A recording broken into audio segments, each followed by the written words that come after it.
Good morning વિદ્યાર્થી મિત્રો. હવે તમને ખ્યાલ છે એ મુજબ ગયા લેક્ચરની અંદર આપણે ચેપ્ટર નંબર 9 સવર્ગ સંયોજનોની શરૂઆત કરી હતી અને એમાં વર્નરનો સિદ્ધાંત ભણેલા હતા. ફરીથી હું તમને યાદ કરાવી દઉં. વર્નરે એવું કીધું હતું કે આપણી પાસે બે અલગ અલગ સંયોજકતા છે.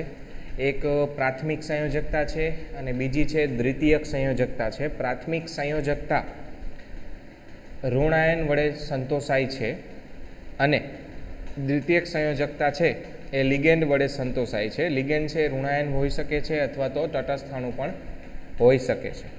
બરાબર. આજનો સૌથી પહેલો ટોપિક છે દ્વિક્ષાર અને સંકીર્ણ વચ્ચેનો તફાવત.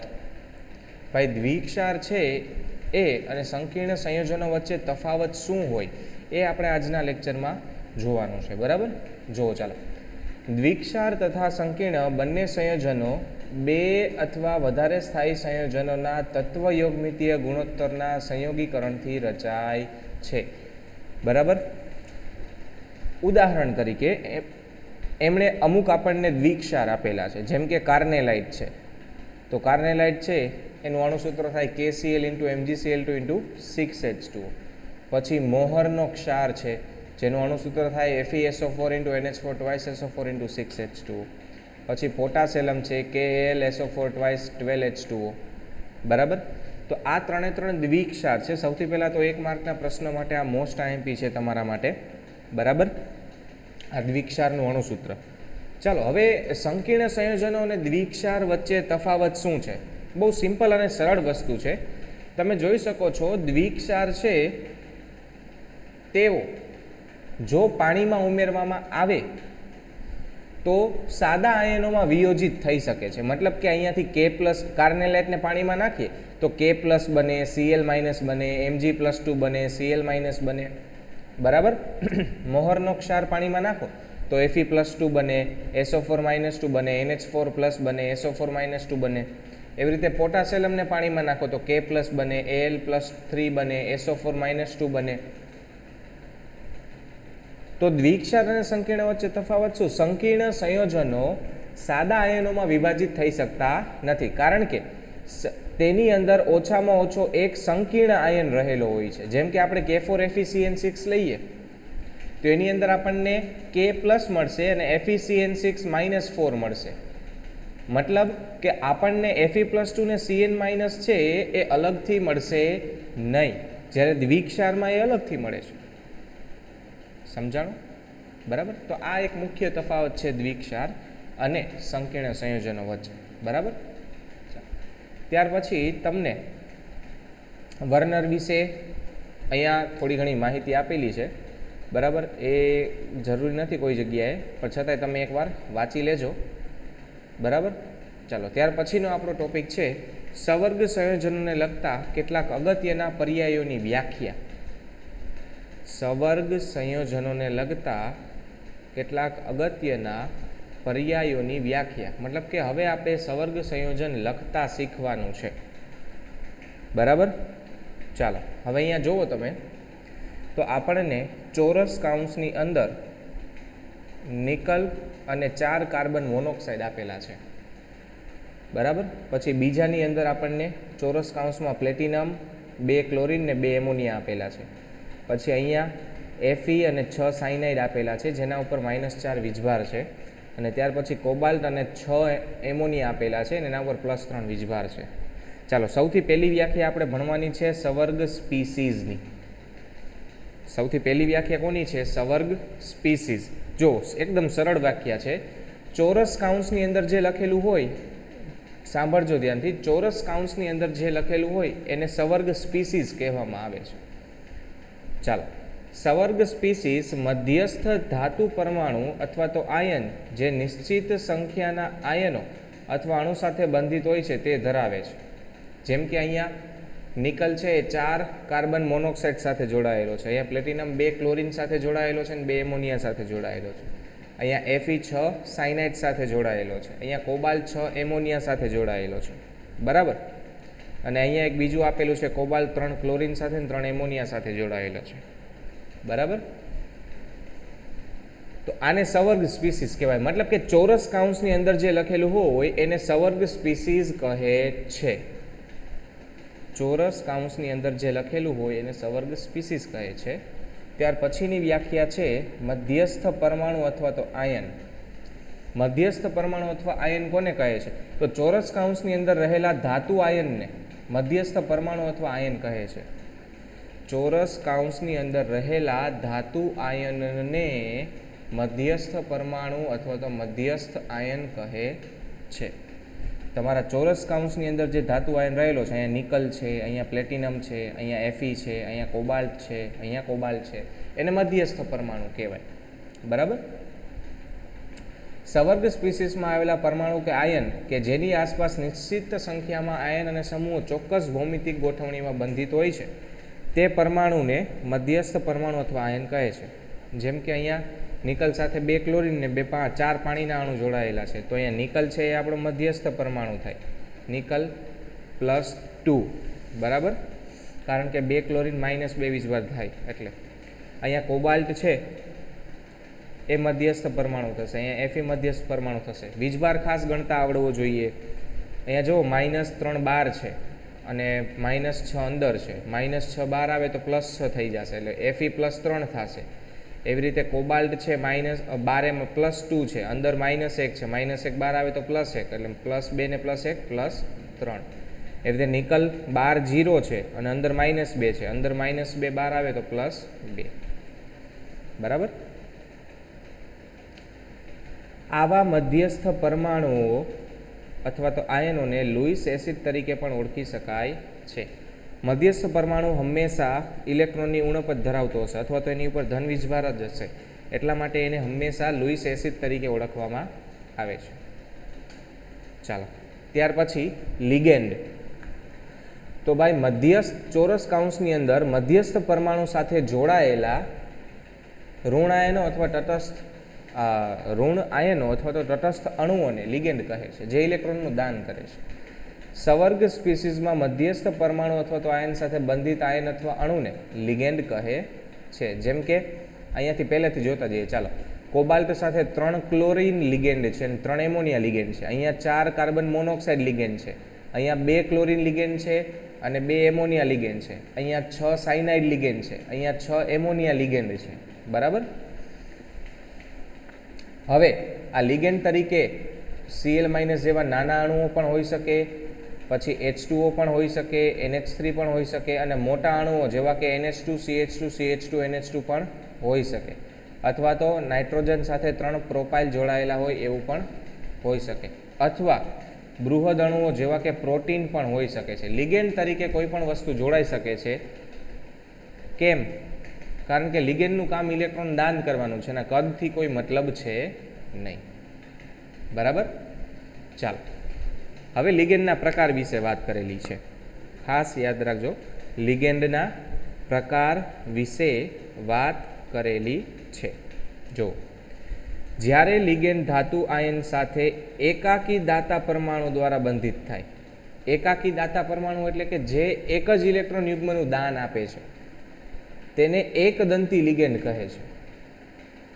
જે એક જ ઇલેક્ટ્રોન યુગ્મનું દાન આપે છે એવા લિગેન્ડને એકદંતી લિગેન્ડ કહે છે, જેની અંદર Cl- આવી શકે, H2O આવી શકે, NH3. હવે જો H2O પાસે 2 અબંધકારક ઇલેક્ટ્રોન યુગ્મ છે, પરંતુ એ દાન તો એકનું જ કરશે, 2 દાન કરવા એ સક્ષમ નથી.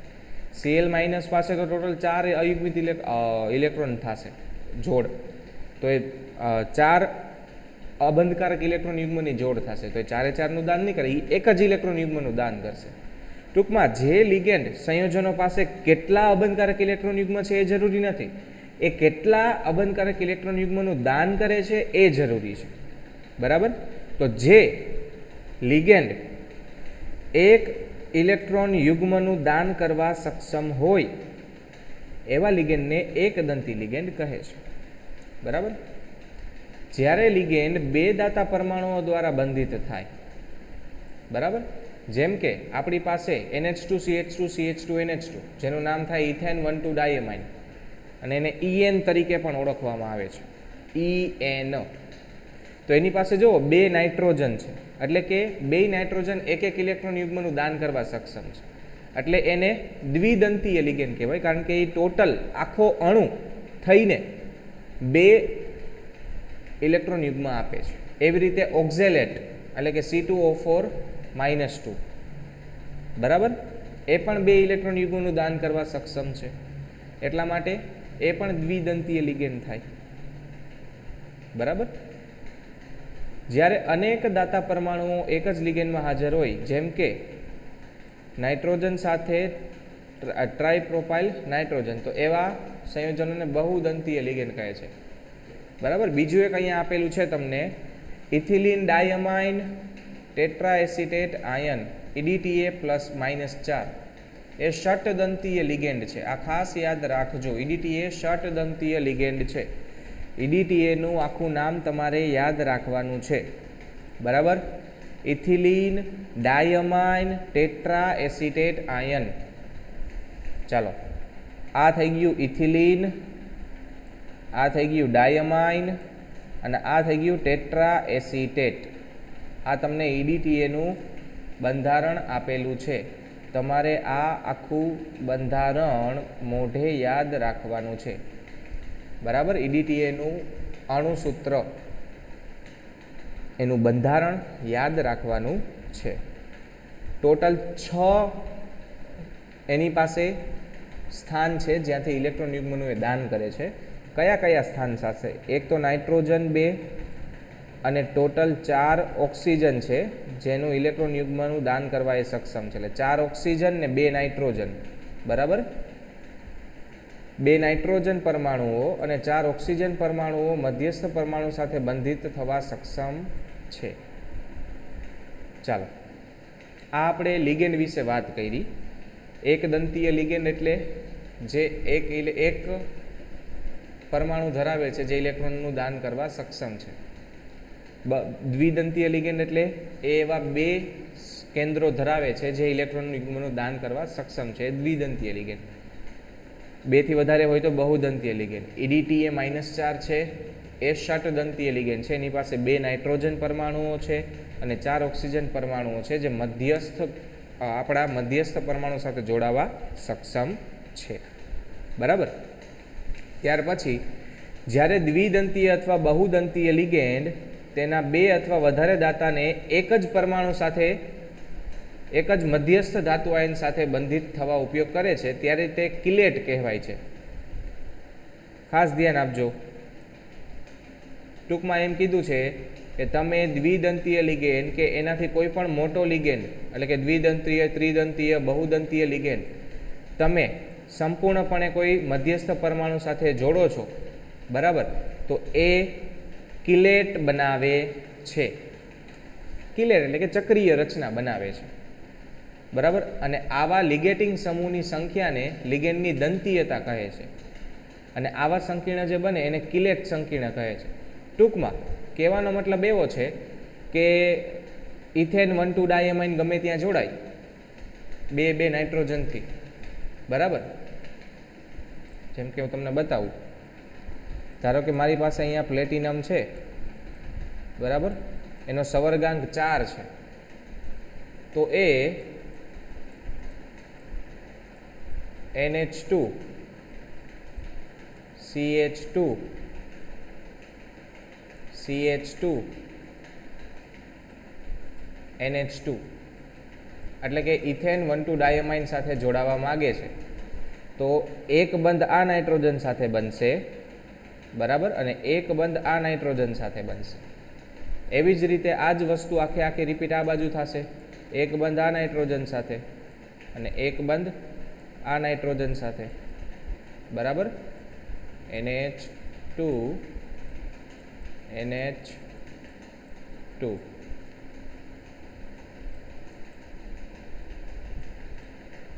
બરાબર. એની સાથે CH2, એની સાથે CH2. બરાબર. તો તમે જુઓ એ અહીંયા ચક્રીય રચના બનાવે છે, એટલે એને કિલેટ કીધું છે. બરાબર. તો આવું જે સંકીર્ણ બને એને કિલેટ સંકીર્ણ કહે છે. એવી જ રીતે ઓક્ઝેલેટ પણ જોડાઈ શકે છે.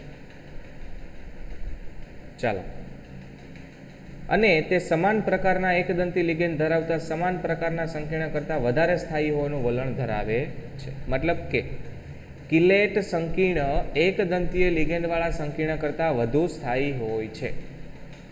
કિલેટ સંકીર્ણ એકદંતીય લિગેન્ડવાળા સંકીર્ણો કરતાં વધુ સ્થાયીતા ધરાવે છે. બરાબર. ચાલો, કારણ માટે વિભાગ 9.8 જુઓ. હાલો જોઈએ વિભાગ 9.8. ક્યાં ગયું 9.8? હજી 9.5 આવ્યું. વિભાગ 9.8, 9.6, 9.7 લ્યો. 9.7 જ પૂરું થઈ ગયું. વિભાગ 9.8 ક્યાં ગયો? 9.8 તો છે જ નહીં. સરસ, લ્યો. જે વિભાગ અહીંયા આપેલો જ નથી એ વિભાગની એમણે વાત કરેલી છે. એનું શું કરવાનું આપણે? કાંઈ ન થાય. ચાલો, કોઈ વાંધો નહીં. કહેવાનો મતલબ એટલો છે, કિલેટ સંકીર્ણ એકદંતીય સંકીર્ણ કરતાં વધુ સ્થાયી છે. બરાબર. લિગેન્ડ કે જે બે જુદા જુદા દાતા પરમાણુઓ ધરાવે છે અને તે પૈકીના કોઈ એક દાતા પરમાણુ વડે સંકીર્ણમાં લિગેન્ડ જોડાય છે તો તેને ઉભયદંતી લિગેન્ડ કહે છે. હવે એવા લિગેન્ડ જેની પાસે એકથી વધારે કેન્દ્રો છે પરંતુ તે કોઈ એક કેન્દ્ર વડે જ જોડાઈ શકે છે. જેમ કે આપણી પાસે નાઇટ્રો છે, NO2. જો NO2 ઓક્સિજનથી જોડાય તો એ નાઇટ્રાઇટો તરીકે ઓળખાય છે, અને જો NO2 નાઇટ્રોજનથી જોડાય તો એ નાઇટ્રો તરીકે ઓળખાય છે. હવે એ લોકો અહીંયા લખવામાં ભૂલ કરેલી છે. બરાબર. મતલબ કે રીત બદલાવેલી છે. નાઇટ્રોજનથી જોડાય તો એમણે કીધું છે નાઇટ્રાઇટો N, અને ઓક્સિજનથી જોડાય તો નાઇટ્રાઇટો O. એવી રીતે થાયોસાયનાઇટ છે તો થાયોસાયનાઇટ જો સલ્ફરથી જોડાય તો થાયોસાયનેટો S તરીકે ઓળખાશે, અને જો નાઇટ્રોજનથી જોડાશે તો થાયોસાયનેટો N તરીકે. ટૂંકમાં એની પાસે એકથી વધારે લિગેન્ડ બનવા માટેના કેન્દ્રો છે પણ બંને વાપરવા સક્ષમ નથી. એવા લિગેન્ડને ઉભયદંતી લિગેન્ડ કહે છે. દ્વિદંતી લિગેન્ડ નથી કહેવાનું. લિગેન્ડ કે જે બે જુદા જુદા પરમાણુઓ ધરાવે છે, દાતા પરમાણુ ધરાવે છે, તે પૈકી કોઈ એક દાતા પરમાણુ વડે જ સંકીર્ણમાં લિગેન્ડ જોડાય તેને ઉભયદંતી લિગેન્ડ કહે છે. આવા લિગેન્ડના ઉદાહરણમાં NO2- આવે છે, SCN- આવે છે. બરાબર. NO2 ની અંદર નાઇટ્રોજન અને ઓક્સિજન બંને દ્વારા એ કોઈ એક વડે જોડાઈ શકે છે, જ્યારે થાયોસાયનાઇડમાં પણ એ સલ્ફર અને નાઇટ્રોજન બેમાંથી કોઈ એક દ્વારા જોડાઈ શકે છે. બરાબર. તો આ આપણે વાત કરી લિગેન્ડ વિશે, કે કેટલા અલગ અલગ પ્રકારના અને કેવા કેવા લિગેન્ડ વિશે આપણે વાત કરવાની થઈ શકે છે. બરાબર. ચાલો, ત્યાર પછી આપણે વાત કરીએ સવર્ગાંક વિશે.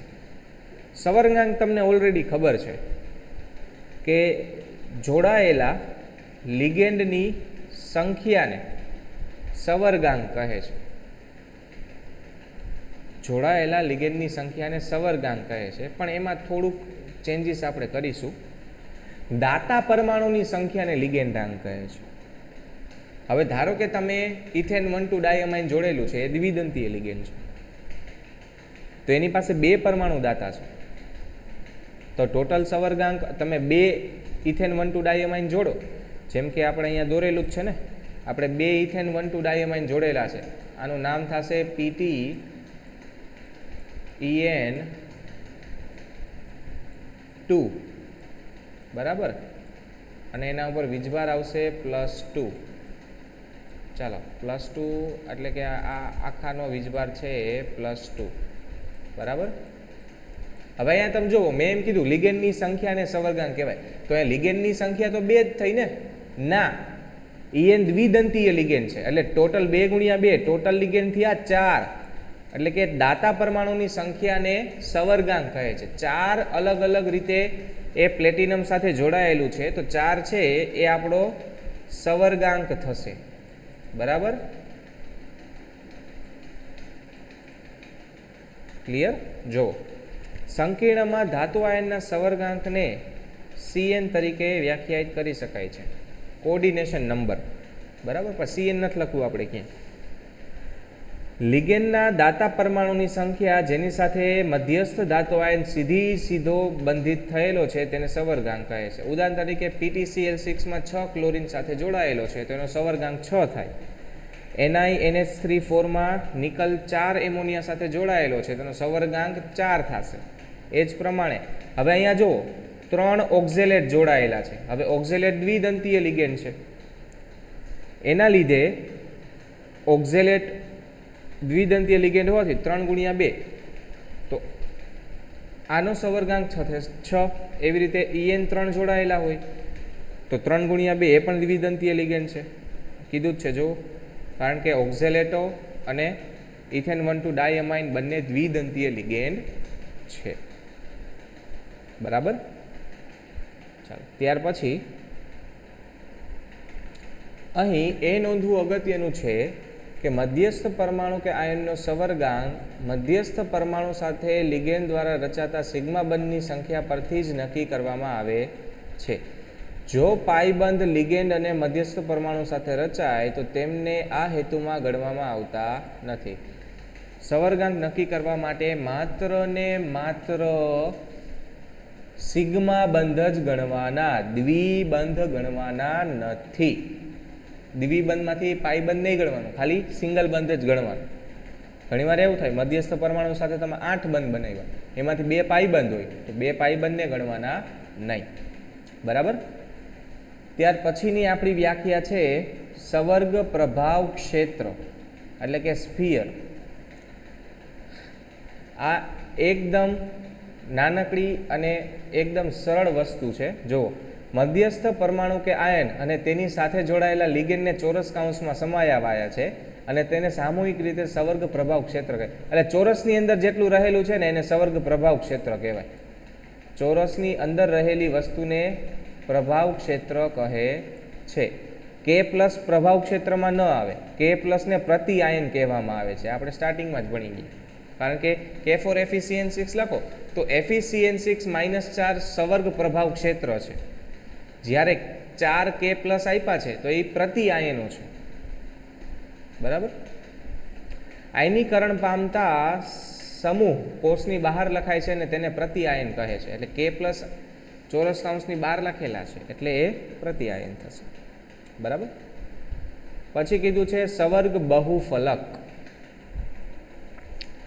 મધ્યસ્થ પરમાણુ સાથે સીધા જ જોડાય છે તે લિગેન્ડ પરમાણુઓની અવકાશીય ગોઠવણી મધ્યસ્થ આયનને સંવર્ગ બહુફલક તરીકે વ્યાખ્યાયિત કરે છે. એટલે કે ભાઈ તમે જે સંવર્ગ સંયોજન કે સંવર્ગ સ્પીસીઝ બનાવેલી છે એ સંવર્ગ સ્પીસીઝની અવકાશીય ગોઠવણીને સંવર્ગ બહુફલક કહે છે, પોલીહેડ્રોન, બરાબર. હવે કયા કયા સામાન્ય છે તો અષ્ટફલકીય બહુફલક સામાન્ય છે, સમચોરસ બહુફલકીય સામાન્ય છે, સમચતુષ્ફલકીય બહુફલક સામાન્ય છે. જેમ કે તો ભાઈ કોબાલ્ટ NH3 6+3 અષ્ટફલકીય છે. હંમેશા યાદ રાખજો જેનો સંવર્ગાંક 6 આવશે એ અષ્ટફલકીય જ હશે. 6 NH3 જોડાયેલા છે તો અષ્ટફલકીય. 4માં જ જોવાનું. અહીંયા કોબાલ્ટ ટેટ્રાકાર્બોનિલ આપ્યું છે એ સમચતુષ્ફલકીય છે અને ટેટ્રાક્લોરાઇડો પ્લેટિનેટ છે એ સમચોરસ છે. અહીંયા નીચે અમુક તમને આકૃતિ આપેલી છે, જો અષ્ટફલકીયનો સંવર્ગાંક 6 થશે, સમચતુષ્ફલકીયનો સંવર્ગાંક 4 થાય, સમચોરસનો સંવર્ગાંક 4 થાય. એટલે આ બંને છે એ 4 સંવર્ગાંકવાળા છે, બરાબર. જ્યારે 5 વાળા હોય તો એમાં પણ 2 અલગ અલગ, 5 સંવર્ગાંકવાળા પણ 2 અલગ અલગ છે, ત્રિકોણીય દ્વિપિરામિડલ બંધારણ ને સમચોરસ પિરામિડલ બંધારણ. પણ આ 2 આપણે લગભગ ક્યાંય ભણવાના આવતા નથી. આ 3 વિશે જ વાત કરવાની થશે, ઓકે. છતાં યાદ રાખજો. હવે અહીંયા M છે એ મધ્યસ્થ પરમાણુ છે અને L છે એ લિગેન્ડ છે, ઓકે. G છે એ સૌથી અગત્યની વસ્તુ છે આપણા માટે, આ ખાસ યાદ રાખજો. હવે જે ભણવાના છીએ એ આપણા માટે સૌથી અગત્યનું છે. મધ્યસ્થ પરમાણુનો ઓક્સિડેશન ક્રમ અથવા તો ઓક્સિડેશન આંક. સંકીર્ણમાં મધ્યસ્થ પરમાણુનો ઓક્સિડેશનાંક એ રીતે વ્યાખ્યાયિત કરી શકાય છે કે તે મધ્યસ્થ પરમાણુ સાથે ભાગીદાર થયેલ ઇલેક્ટ્રોન યુગ્મ સાથે બધા જ લિગેન્ડ દૂર કર્યા પછીનો વીજભાર છે. મધ્યસ્થ પરમાણુનો વીજભાર બધી વસ્તુ કાઢીને જ નક્કી કરવાનો. હમણાં હું તમને શીખવાડું કેવી રીતે, બરાબર. આ ઓક્સિડેશન આંકને સંકીર્ણ સ્પીસીઝના નામ પછી કાઉન્ટ્સમાં રોમન આંકમાં રજૂ કરવામાં આવે છે. જેમ કે અહીંયા CuCN4-3 લીધું છે, એમાં કોપરનો આંક +1 આવે છે, તો એને કોપર 1 તરીકે રોમનમાં 1 લખીને બતાવવું પડે. ચાલો આની પ્રેક્ટિસ કરીએ થોડીક, જેથી તમને કોઈ તકલીફ ના પડે, બરાબર. ચાલો આ કાઢી નાખું છું, થોડીક પ્રેક્ટિસ કરીએ. સૌથી પહેલાં એક અત્યાર સુધીનું સૌથી લેટેસ્ટ આપણે જે ભણતા હતા K4